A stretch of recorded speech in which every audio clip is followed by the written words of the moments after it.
Hi everyone, welcome to our 13th From the Shack barbecue show. Now Elky, how are you and how did you deal with England nearly winning the Euros last week? Well, I'm really good. The sun is shining and I'm not one of these Brits that moans about the sunshine and the heat. I absolutely love it, so bring on more of this. How am I with England not winning the final? You know, the boys done well. I had a few people around that night and the last people actually left at 3 a.m. So I'd hate to imagine what time they would have gone and we'd have actually won it. How about you, mate? How are you? It was really sad that England didn't win. But I had even sadder news because unfortunately my mother-in-law broke her elbow on the way round to us to watch the football. But that's a story for another day. Now, Elky, let's take a look what's coming up in today's show. Coming up, Elky shows us how to perfectly grill a picanha beef joint. Inspired by Asian street food, Neal creates a sweet and sticky pork belly meal on his Kamado Joe. Our special guest is best-selling author Dan Toombs, aka the Curry Guy. And in What's Cooking, we take a look at what you, the barbecue community, have been up to. Welcome to From the Shack. Lots coming up in today's show. Now, Elky, what have you been up to? Not too much cooking in the last week because it was one of my best mates' stag do. So, you know, there was a load of lads. We had a field, we had an inflatable nightclub, loads of food, loads of booze. Obviously, I can't divulge too many details. So the less said about that, the better. But no, not a lot of cooking, mate. Sounds like a good weekend, Elky. Now, let's see what you've been up to in Cooking with Fire. I've got this beautiful picanha joint sent to me from Philip Warren Butchers.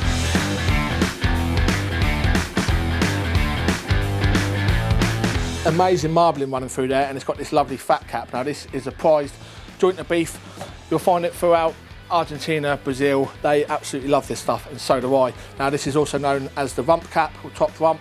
So we're going to score the skin on this in a nice kind of diamond pattern and get plenty of salt over it. Beef loves salt, picanha loves salt, so we're not going to be shy on the salt. We're going to get it all over this fat and all over this beef. Then I'm going to take it over to the kettle barbecue and I'm going to cook this fat side down over the fire to start with, to start to render out that fat. Then once that fat starts rendering out nicely, I'm going to move it over to the indirect side. I'm going to chuck a chunk of cherry wood in there for some smoke, and we're going to cook this until it hits around about 51, 52 degrees Celsius. Take it off and rest it, because once it rests, it's going to rise up 3, 4, maybe 5 degrees, and that's exactly where we want it. So let's crack on, let's score the skin, get it salted up and introduce it to some fire.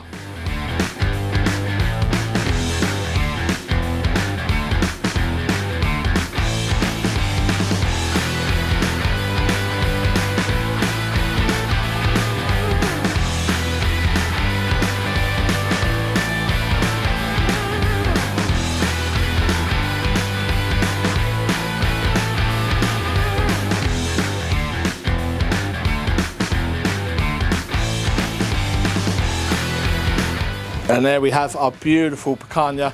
Now that's been cooking, as you saw, I cooked it direct to get that fat rendering down nicely, start off the process. I've moved it indirect and finished it off with some cherry smoke. I've taken this off at about 52 degrees and it's been resting for about 20 minutes. Now I'm going to slice into this. I'm going to serve it with a chimichurri, and here's one I made earlier. Now chimichurri, nice and simple. Got some flat leaf parsley, got a teaspoon of oregano, we've got some red wine vinegar in there, some garlic, some chilli, pinch of salt and pepper, and some olive oil. And we've got this beautiful condiment that is going to go perfectly with this picanha. So I can't wait any longer. Let's just slice in and see how we've done.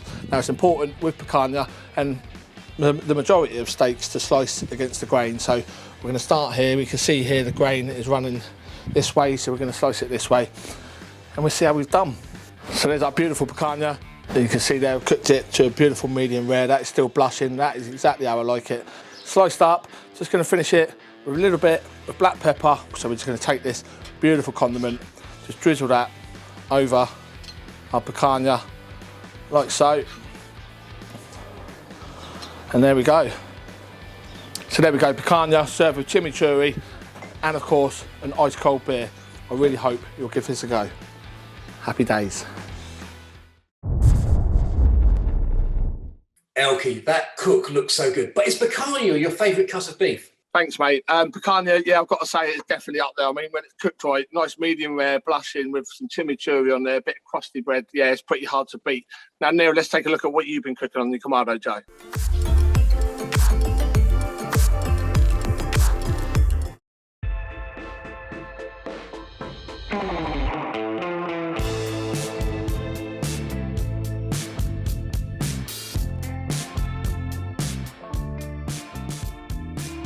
It's great to be outdoors, and I'm absolutely loving the sunshine this month. It's proper barbecue weather.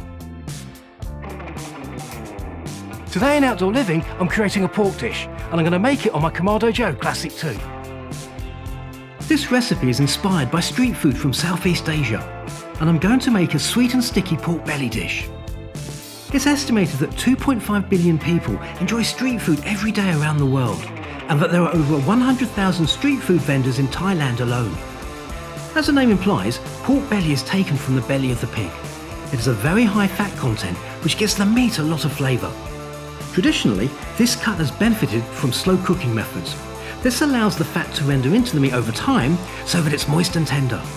Pork belly can also be cooked quickly in around 30 minutes on a barbecue and eaten straight away. It's delicious, and you can add all sorts of interesting marinades and dry rubs to it.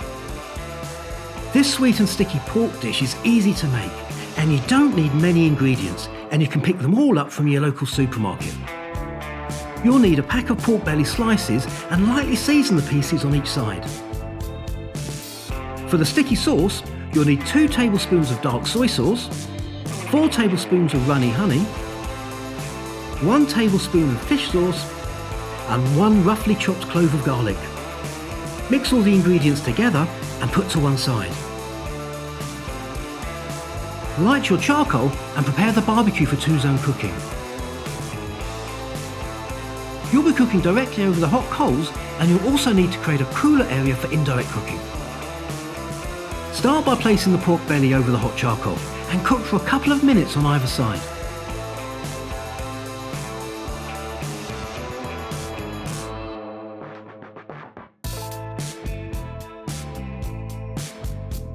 Then move the pieces to the indirect side of the barbecue.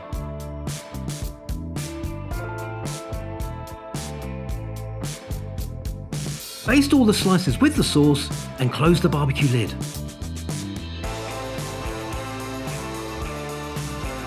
After 5 minutes, flip the slices and baste again.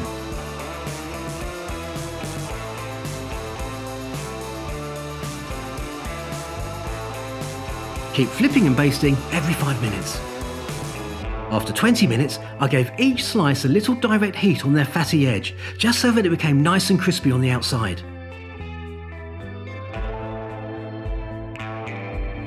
Cooking to temperature is so important, and you know when the pork is ready when it reaches an internal temperature of around 63 degrees C. I use my Thermopen probe to monitor this. Remove the pork from the barbecue and let the slices rest for a couple of minutes. If you want to prepare a meal that's quick and easy, I'd recommend this recipe for cooking pork belly. It's incredibly moist on the inside and crispy on the outside. The combination of the salty dark soy sauce and the sweet honey is delicious. I serve the pork slices with a simple salad. Now, if you're thinking about upping your barbecue game this summer, why not give Barbecue Barn a call?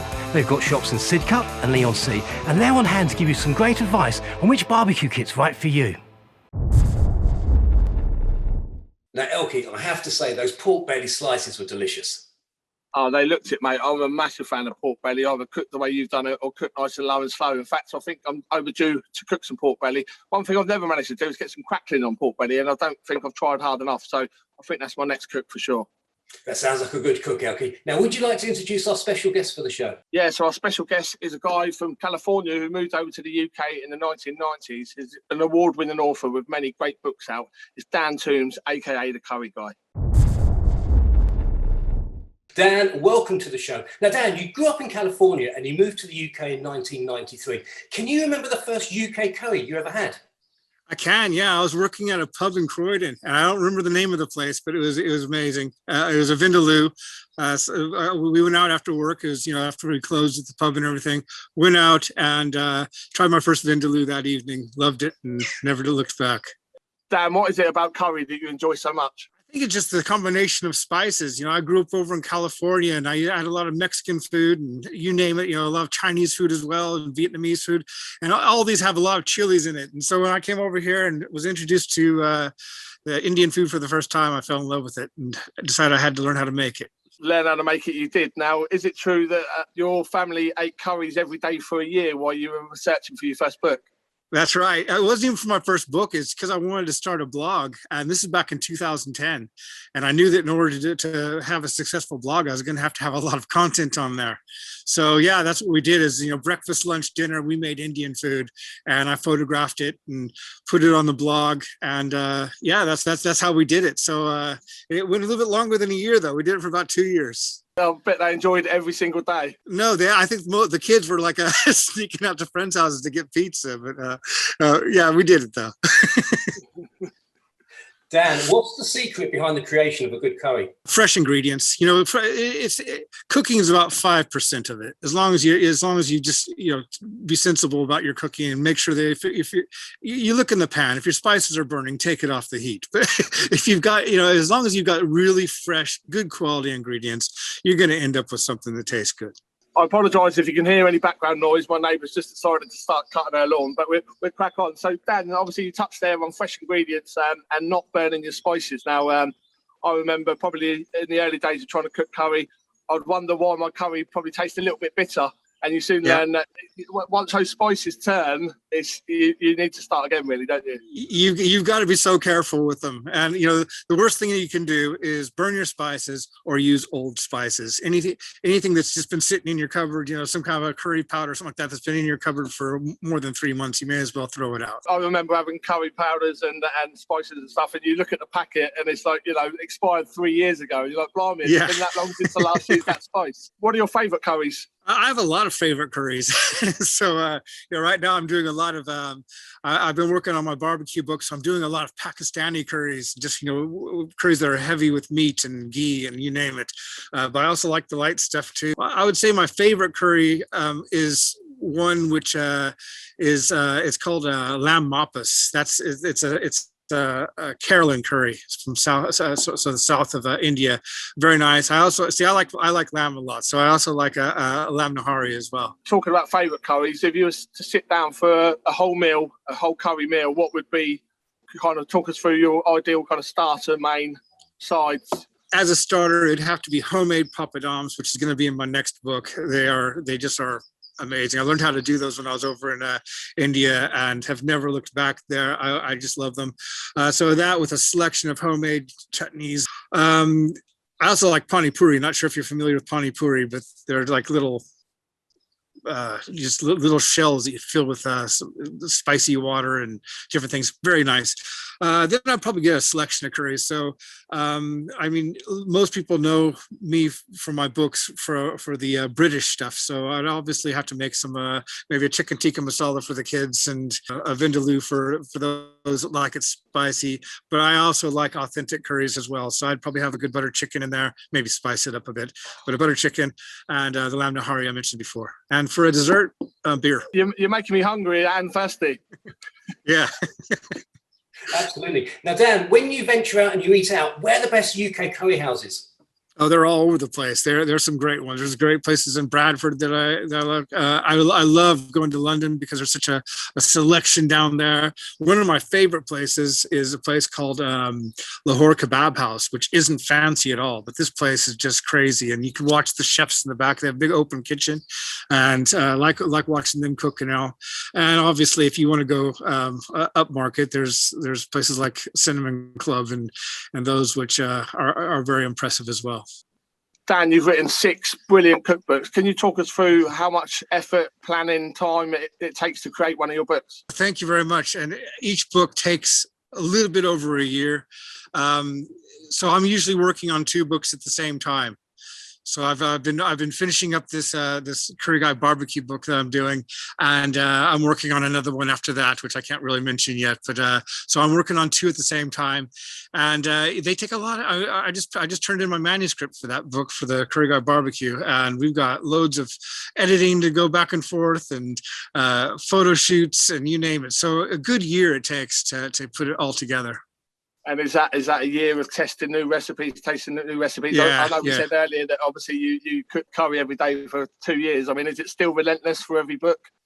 It is, and the thing is, I've been reintroduced to barbecue because I've always loved barbecue and everything, but not to the extent that I've been doing it in the last few months. I mean, it's just every meal is cooked on the barbecue, so because I want to be able to answer questions and when you write a book, you need to make sure that as many questions are answered without people having to ask you, and so that's what I try to put into it and use it. I'll maybe make the same recipe on different barbecues, for example, just to make sure that I can give the right advice. And I've got all of your books, and the thing I've always liked is if there's something that I'm not quite sure about in the book. I mean, most of it, is really well explained and really well written. But if there's something that you're not quite sure about, you're always there to answer any questions, which is just fantastic. I try. Thanks. So the latest book that I got from you, and I think is your latest book, is the Curry Guy Thai, isn't it? Yes, it is. Yes. What do you feature in it, and what's some of your favourites from the book? I looked at quite a few different Thai books, and of course, I have a good selection of them here. And a lot of the Thai books that are out there right now they're brilliant, but they have recipes in them that I've never heard of before had I not read the book. And so what I wanted to do, and I wrote this during lockdown, so it wasn't easy, but I started looking at Thai restaurant menus around the world. Just looked at, what's it like in France, what's it like in Germany, what's it like in the States, and started looking at which recipes actually feature no matter where you are in the world. And that's what I've tried to put into this book. So it's not, although I've used authentic recipe techniques, and a lot of the recipes are very authentic, I wanted to make sure that what I was bringing to the book are things that people recognize. I mean, I absolutely love Thai food and I love Thailand, but did you travel to Thailand to do some research for the book? I sure did. Yeah, we went out there just for that, and it was brilliant. I got into some great kitchens over there and learned some really good stuff and things I wouldn't know. I've been cooking Thai food probably since I was about 10. That's one of the things that I cooked a lot of over in the States. Being able to go into the kitchens in Thailand and see what they're doing there was quite incredible. It was amazing. The food's absolutely unreal when you get out there as well, isn't it? I mean, I don't think you can beat it. You can't. No. I want to go back. Dan, are there any countries that you haven't been to that you want to go there, try their cuisine, maybe for some more inspiration? Oh yeah, there's loads of countries I want to go to, and now that my third kid is about ready to go off to university, and my wife and I are going to be here on our own. We're going to do a lot of traveling. In fact, we're supposed to be over in New Delhi right now because with COVID and everything, obviously that had to stop. But we have plans right now to go out to places I've always wanted to go to as soon as we possibly can, and that's I want to go to Vietnam. Never been there. Want to go. I want to go out to Malaysia. Got some friends out there, so I want to definitely go out there. Singapore, Japan, Korea, but we're going to do all that, and hopefully I'll be able to come back with some great ideas for this book idea I've got. Dan, what's your favorite vegetarian curry? I've got a lot of them. I mean, from the north of India, there's like a chana masala, which is a chickpea curry, and there's lots of different versions of it.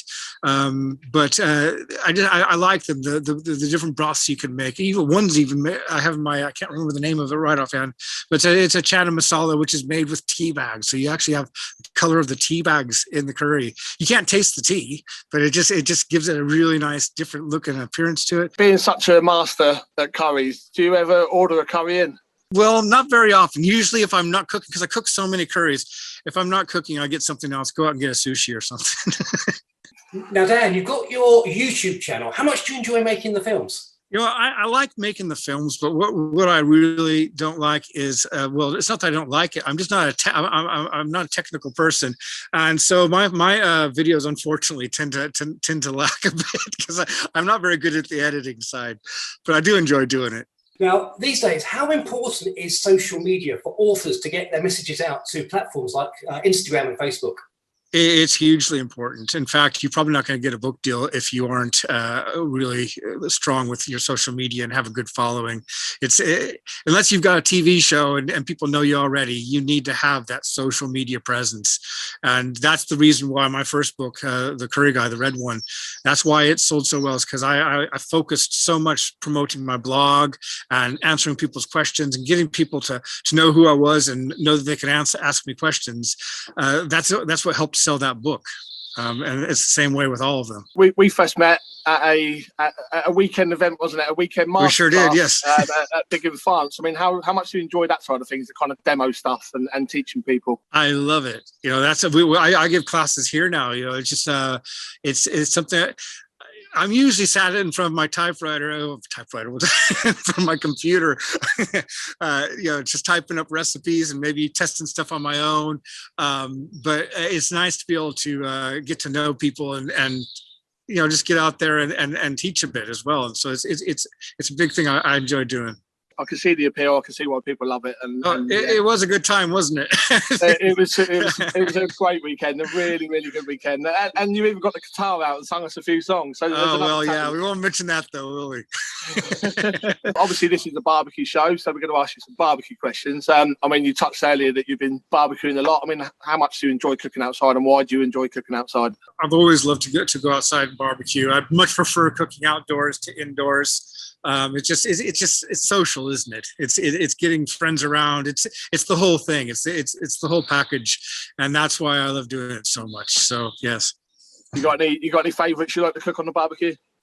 Everything, you know, anything you can cook, anything you can cook indoors, you can cook outdoors.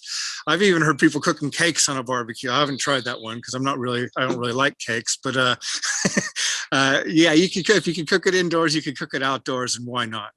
So you touched earlier on your next book, the Curry Guy Barbecue. Yeah. Can you touch a little bit more about that one? Well, it was a difficult one to come up with recipes for that, because obviously, you know, all my prior books had a barbecue section in it, because that's how much I like barbecue. So I made sure that all of them had a barbecue section. But so this one, I didn't want to be just giving people the same recipes that they've already had in the prior books. So I really had to do some research and look in some old notes I had and just things I've accumulated over the years to come up with either, you know, different versions of things I've featured before or completely new things. So you're going to get a good selection of tandoori in there. You're going to get a good selection of, you know, just cooking curries. A lot of curries are cooked on, you know, over fire anyway. It just gives it a more rustic flavor. And so I'm going to be doing some great stuff like a Kampalon curry, which is absolutely amazing. You cook it right down on the coals in a clay pot, and you have to keep shaking it so it doesn't burn to the bottom. But you cook that for like about 40 minutes, and yeah, that's one of my favorites from the book. But so you're going to get grilled. You're going to get curry. You're going to get even fried. I got a couple of fried things in there because why not? Yeah, I can't wait to see it. And I mean, when can we expect this to hit the shelves? I believe it's going to be out in April or May of next year. Now, Dan, anybody who wants to be an author, wants to create cookbooks or to be a food writer, what advice would you give them? You've got to be social. You've got to be working on your social media, and don't feel like you have to do all of them. I mean, I for a long time, I was just doing Twitter. That's all I did. Now I'm focusing a little bit more on Facebook. But if you try to take them all on, you're not going to have enough time for each of them. You're just not, unless you hire people to do that, which I've never wanted to do. I want to do everything myself, so that when people write to me, they know that they're getting an answer from me and not just some agency or something like that. So, you know, pick one or two that you enjoy being on, whether it be YouTube or Instagram or Facebook or whatever, and stick to it and do a lot of that. And then obviously you need to be writing. So, you know, writers write. So if you want to be a writer, then you need to be writing your stuff down, starting a blog, and then promoting it through whatever social channel you happen to like. You've obviously got the books. You're working on books all the time. What else? What next for Dan Toombs? There's a lot of different things that I'm not really even sure yet. I'm right now putting about I've got about 50 recipes out there that aren't going in any book yet that I've actually written down. And, you know, we might be doing something with Balti. We might be doing something with like Asian barbecue, which I'd love to do. And we might even be just doing like a world curry book or something like that. But right now I'm just collecting the recipes and adjusting them and putting them all together. And someday they're going to end up in a book, and I'm not sure what it would be called yet. Do you need a lodger? Because I want to come and eat this curry that you're cooking all the time. Yeah, you're always welcome up here, Elky. Dan, thank you for being an amazing guest on the show. Well, thank you very much, Neal. Thanks for having me. Thanks, Dan. You've been a star, mate. Really appreciate it. Thanks a lot, Elky. All right, cheers. Thanks a lot. A big thank you to Dan. Now, Elky, I can't wait for Dan's new barbecue cookbook. Me neither, mate. I mean, I've got every single one of his books, and every one of them is absolutely amazing. I can't recommend them highly enough. So, yeah, I'm really looking forward to seeing what's in store with the barbecue cookbook. It's going to be really good. Now, thank you for continuing to send us your great barbecue photographs. Let's see what you've been up to and what's cooking.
Elky, there were some great photos there, but which was your favourite?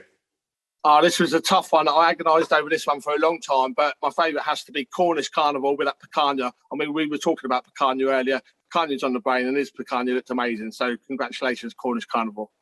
It looked absolutely brilliant. Now, that's about it for this show. A big thank you to our programme sponsors, Kamado Joe, Thermapen, Philip Warren Butchers and Barbecue Barn. We'll see you next time. Yeah, and as always, guys, a huge, huge thanks from me. Keep those fires burning, and we'll see you next time.